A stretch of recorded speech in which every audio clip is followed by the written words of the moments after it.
To choose your size, you'll want to wear a comfortable, non-padded sports bra. You'll start by measuring yourself at your full bust point, and that will be your size for the Elevate crop top. Then you'll want to take your high bust measurement. That's the point under your armpits and just above the bust. Have your arms down when you take this measurement and pull the measuring tape taut but not tight. If you find that your full bust is 3 to 4 or more inches larger than your high bust, then you'll want to use the full bust option for the front pattern piece. I am borderline, with my full bust being 36.5 inches and my over bust being 33 inches, so I've actually made one of each, and I like them both for different reasons.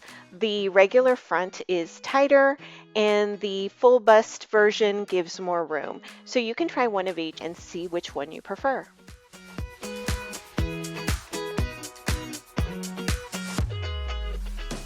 Once you've chosen your size and fabric, you'll need to start cutting out your fabric.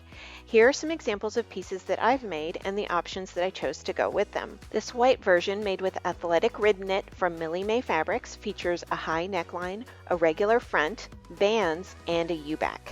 To make this version, you'll need to cut the following pieces. One front piece cut on the fold.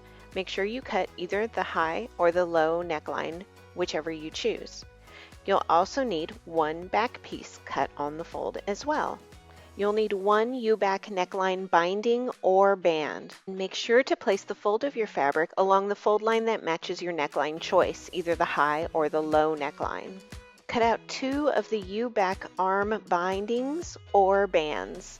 Again, making sure to pay attention of which piece you're cutting out, and also pay attention to whether or not there's a fold line on the pattern piece. On the projector version, there is no fold. And finally, you'll need one hemband piece cut on the fold. There are markings on this pattern piece, so make sure to transfer those to your fabric. This red version is made with honeycomb athletic fabric from Olga's Closet, and it features a low neck, FBA front, bands, and a racer back. To make this version, you'll need to cut out the following. The FBA option front piece, again choosing between the high or low neckline. You'll need the racer back piece, and this is also cut on the fold. You'll need one racer back neckline piece, either the bands or the binding. Again, being sure to use the fold line that corresponds to the neckline choice. You'll need 2 of the racer back arm pieces, either the bands or the binding. And finally, you'll need one hemband piece cut on the fold, again being sure to transfer those markings onto your fabric because you will need them later. As you follow this tutorial, please note that all of the steps are the same for both the U-back and the racer back. So while I'm showing the U-back version being made, you can follow the same exact steps for the racer back. We'll begin construction by laying our front piece and our back piece down on the table, and we'll put them right sides together because we're going to pin them at the shoulder seams and the side seams. If you are using the FBA front option piece, before you do this, you'll need to gather the side seam of the front piece so that the side seam of the front and the back match each other. You can accomplish this with some elastic or with a gathering stitch. Now head on over to your serger or sewing machine. You can use your serger stitch or stretch stitch on the sewing machine to stitch at a 3/8 inch seam allowance.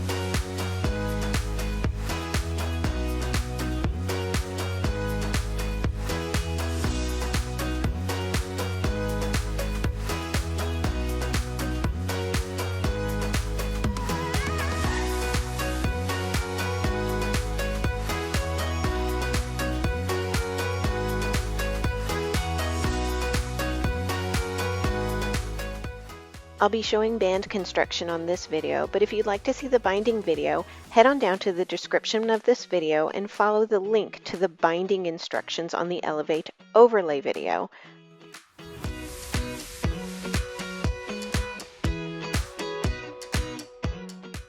To construct the bands, I first like to start out by ironing them to put a crease in the bands before I construct them.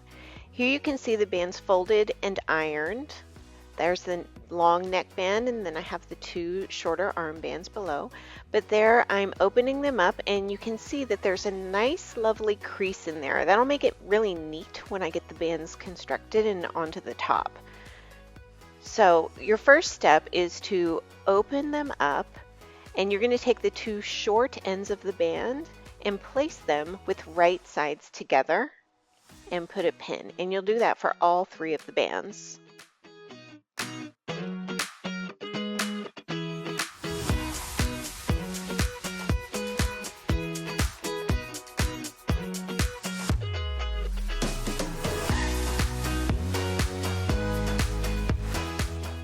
Once they're all pinned, take them over to your serger or sewing machine and stitch up those short ends that you just pinned using your overcast or stretch stitch. Now we'll clip them all apart, get rid of those loose threads. Now we need to fold the bands so that the raw edges are aligned and the wrong sides are together. But what I like to do before doing that is give it a little snip right through that seam allowance and right up to and possibly through the first needle thread, but just making sure to leave at least one of the needle threads intact. Then I can take that seam allowance or that seam and fold half of it down and half of it up so that when I fold the band in half, I have two seams lying next to each other instead of two seams lying on top of each other, making an extra fat lump in the band.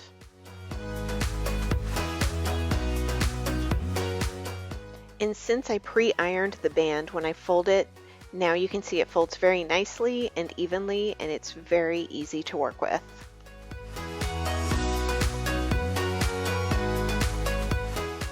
Here I'll show you again. Right in the center of that band, and I have my ironing mark to show me where the center is. Snip right up to that right needle thread, leaving the left needle thread intact. Fold part of the seam up and part of it down, and then fold them in half so that they're right next to each other.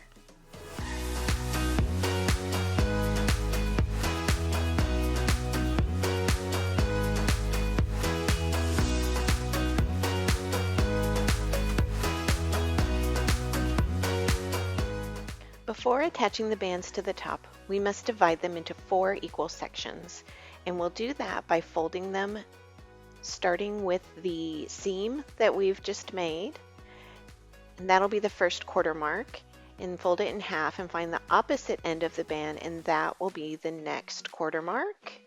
I like marking with wash away marker as opposed to marking with pins.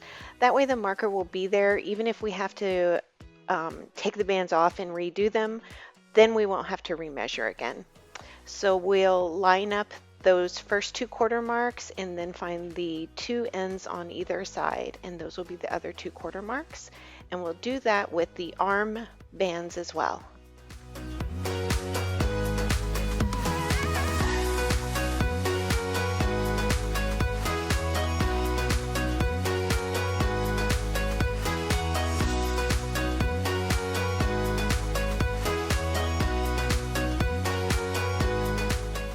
Once the bands are all marked, we'll quarter the neck opening and both arm openings.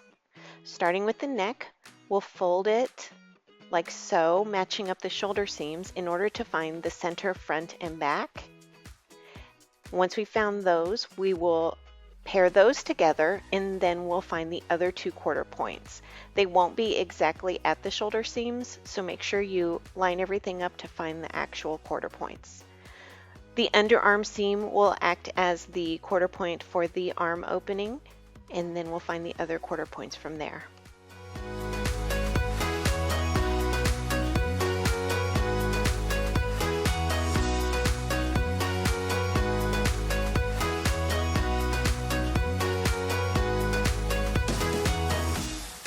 Make sure to verify which is the front and back of your shirt. It can be hard to tell on that U-back.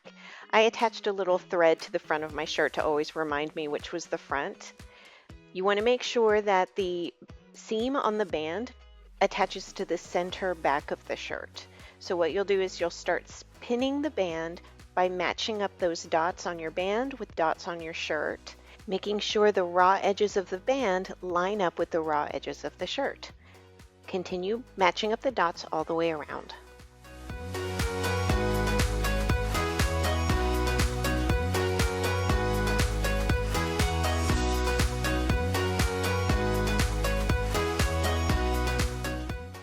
Now you'll attach the armbands in the same manner.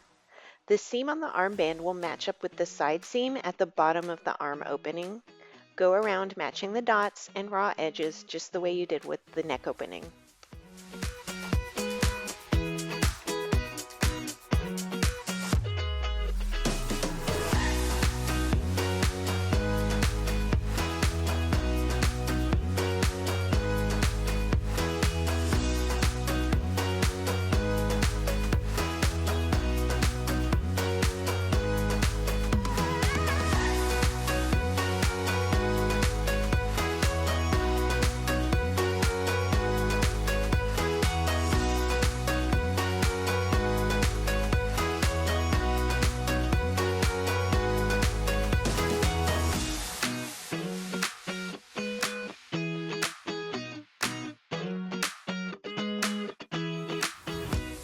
Now we'll head over to the sewing machine or serger to get those bands attached. So here's another look at them all pinned on. When you attach your band, you will need to stretch it just a little bit. So here's a look at how mine looks while pinned. I'll need to stretch the band just a little bit in order to get it attached, but just be very careful that you don't stretch it too much. You only want to stretch it enough so that there are no puckers or folds in the shirt when you're attaching it. If you stretch it too much, you'll have a band that sort of flops out while you're wearing it. Using your serger or sewing machine, you'll attach with a 3/8 inch seam allowance. If you're using your sewing machine, you can use the lightning bolt stitch or the zigzag stitch.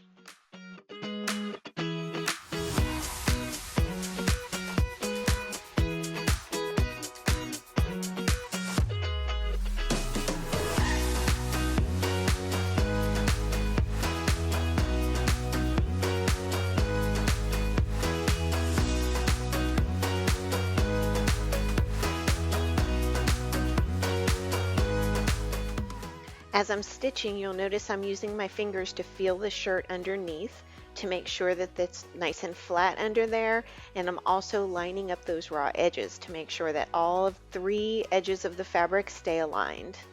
Once you're done stitching it on, you can check it, and it does look a little, it's not puckery, but it's just a little wavy. When you wear it, it'll pull on your body and those little waves will come out, but what you just really want to make sure of is that there are no puckers or folds where it's attached. So once you're happy, go ahead and attach the next 2 bands.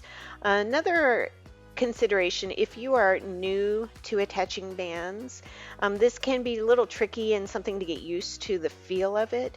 You might consider using a basting stitch on your sewing machine to attach the bands first and then check it for those puckers and folds. Once you're happy with the way the band is attached, then go back and take it to your serger and attach it permanently.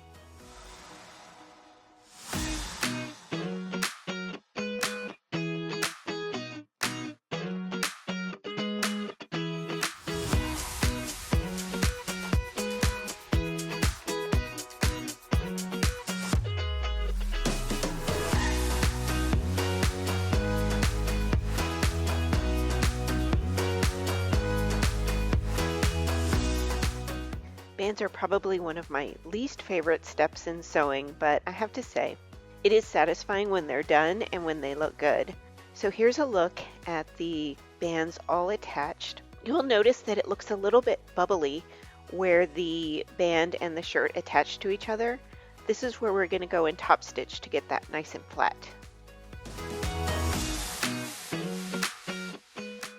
Head on over to your cover stitch or sewing machine to top stitch those bands. You can use a twin needle or a zigzag stitch on your sewing machine.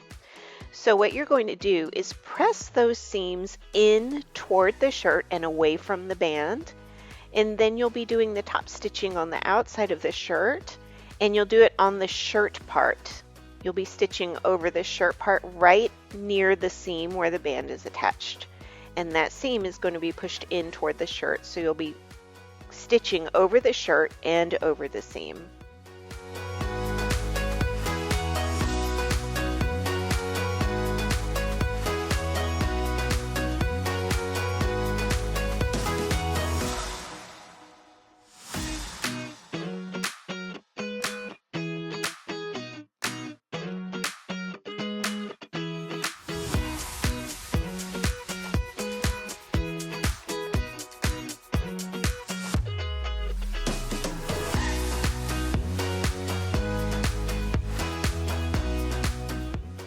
Notice how I'm using my fingers. I'm simultaneously pulling the band toward the right and the shirt toward the left, and I'm also feeling that seam underneath the shirt to make sure that the seam is facing the right direction, because sometimes it likes to flip and head back toward the band.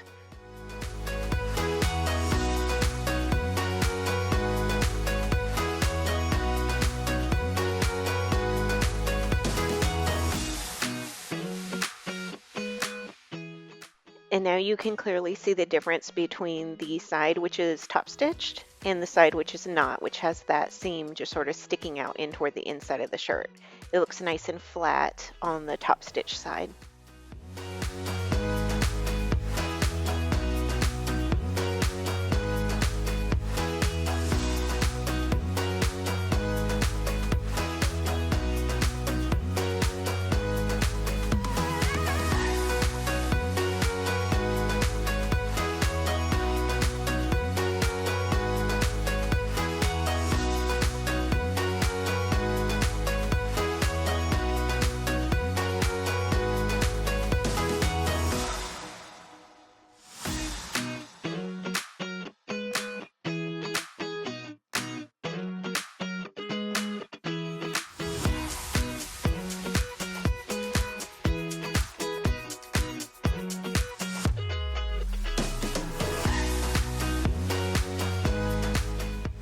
And here's just another view of top stitching so you can see what my fingers are doing as I work.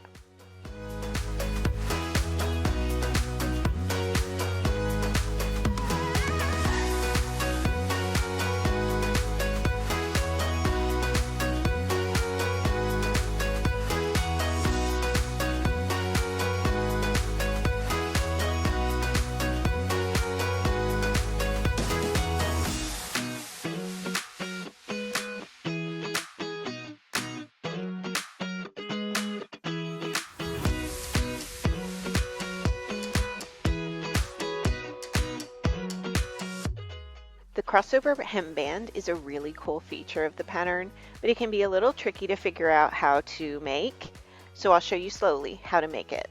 Again, I've ironed the band to give it a nice crisp crease down the center. So once you iron it, you will fold the band in half with wrong sides together. So this is the nice right side facing out, and you'll see those marks clearly marked that I mentioned earlier in the cutting pieces section. I'm going to put pins on them so you can see them a little bit better. So what we do is we take the band already folded, and then we're going to fold the ends in right at those marks. See, there's one side, and then fold right on the mark for the other side. Now where those two ends meet at that center point, we're going to pin that together. And make sure that you just pin the front left and the front right. The bottom band, the bottom part is the back of the band, and that stays separate. So we're pinning 4 layers of fabric right there, and 2 layers are remaining unpinned on the table. Now we'll take this raw edge and angle it up so that all of those raw edges meet, and we're going to pin those edges all together all the way to that point.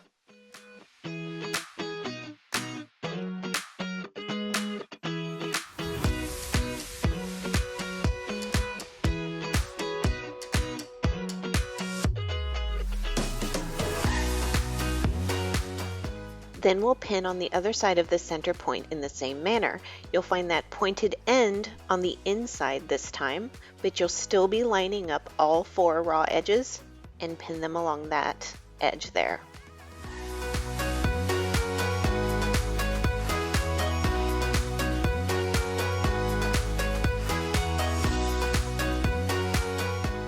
So here we have it.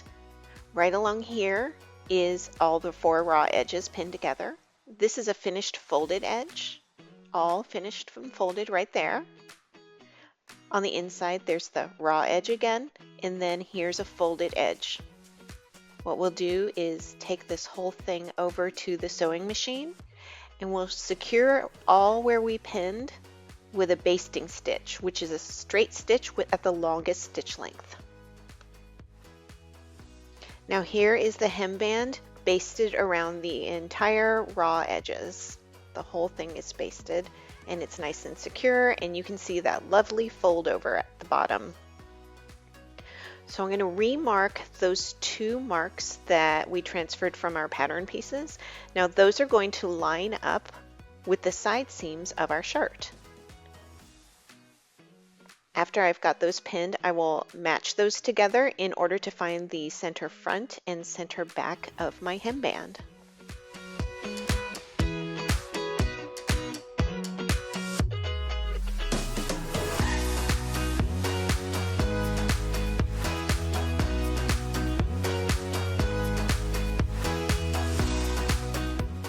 Once you've marked the quarter points on your hemband, find the center front and center back of your shirt by lining up the side seams.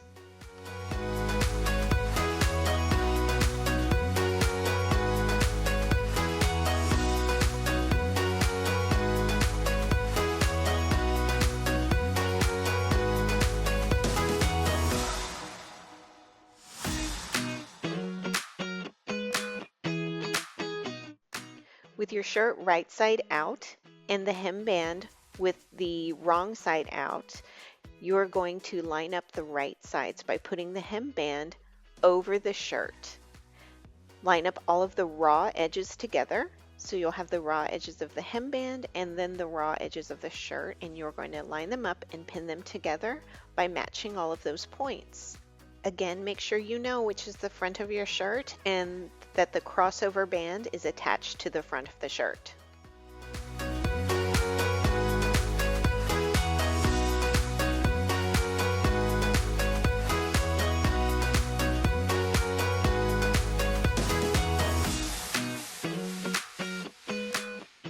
Once they're all pinned together, head on over to your serger or sewing machine, and using a stretch stitch or serger, you'll attach with a 3/8 inch seam allowance.